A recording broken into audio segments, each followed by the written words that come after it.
Thank you, Madam Chair. Mr. Tibbetts, in 2024, Conestoga had over 30,000 international students. Is that correct? Okay, and you're muted again, by the way. So that's about 75% of your student population. It's safe to say that you had one of the largest, if not the largest, enrollments of international students among colleges in Canada. Is that correct? I think so, yes. Yeah, okay. It's also then safe, I think, to assume that the federal government was aware of Conestoga and its impact. Did the federal government come to you in 2023 or 24 with concerns about the massive growth in international students? No. Okay. So then it came as a surprise when they announced the cap on study permits in 2024? That's difficult to answer. I think what was starting to happen here, there was a sudden change. I don't need to interrupt you, but I think we understand there was a lot of things that happened. So I mean, I think there must have been some element of surprise. I guess so. Minister Sean Fraser allowed unlimited study permits, a system that Conestoga adapted to, and then Minister Miller pulled the rug out from that system with surprise hard caps. Is the Liberal government to blame for creating this mess?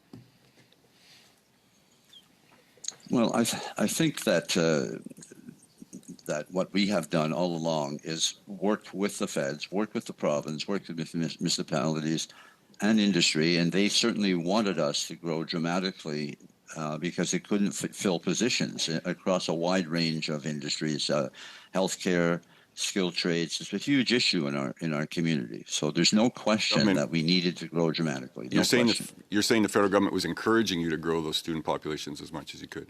Yes. Yeah, okay. Prior to these surprise caps, did any Immigration Canada officials contact you with concerns about the availability of student housing? No. So the government was oblivious to this or didn't care about housing, I guess.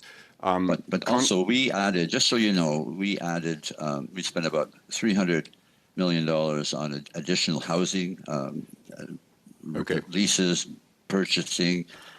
We set up a housing office. When this happened to help students. When this great growth in your student population happened between 22 and 23, 24, your population increased by 16,000 students. And with the housing shortage that was in the area, students had to live in sometimes dozens or more of people in one house. So is it safe to assume that you were more concerned with the potential revenue from these students than with the living conditions of the students? It was never our intention. We never. It was not the money. I know that one gentleman was talking about the funding. That's not what why we grew the international. We grew the international because we can't have enough. We don't have enough domestic students to fill the jobs in our region. That's the reason we did it. We invested everything in that. We invested every bit of that back into the community. You said all of our students found housing. So you're telling me that in those years, 2022, 23, 24, there were no students that had to live 14 in a room. There were no students living under bridges.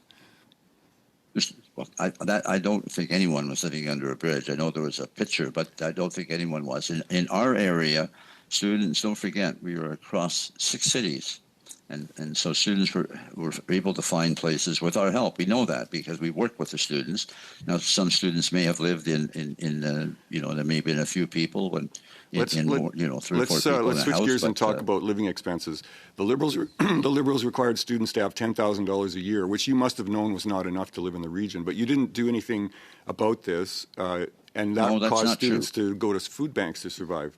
Doesn't this prove you were more interested in tuition dollars than your students' living conditions? No. First of all, we inform students in this part of the recruitment process what the real costs were of coming to Canada. But you got to remember, a lot of students really wanted to come to Canada, but we informed them of that. And the food banks, we had food security programs on every campus, and we reimbursed the food banks at least 30 or 40,000. We worked with them. So there was food security programs on each campus across the 6 cities. Dr. Tibbetts, you had $550 million in your bank account on March 31st of this year. Do you deserve your $600,000 salary?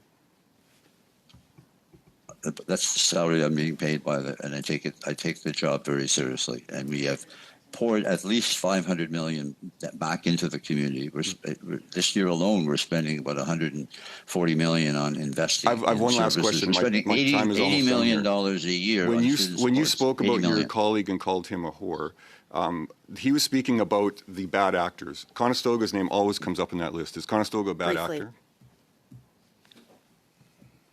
we have always worked with the three levels of government to provide services and really to meet our Thank you. objectives, and that is You are that out we of time. stimulate the economy. Thank you.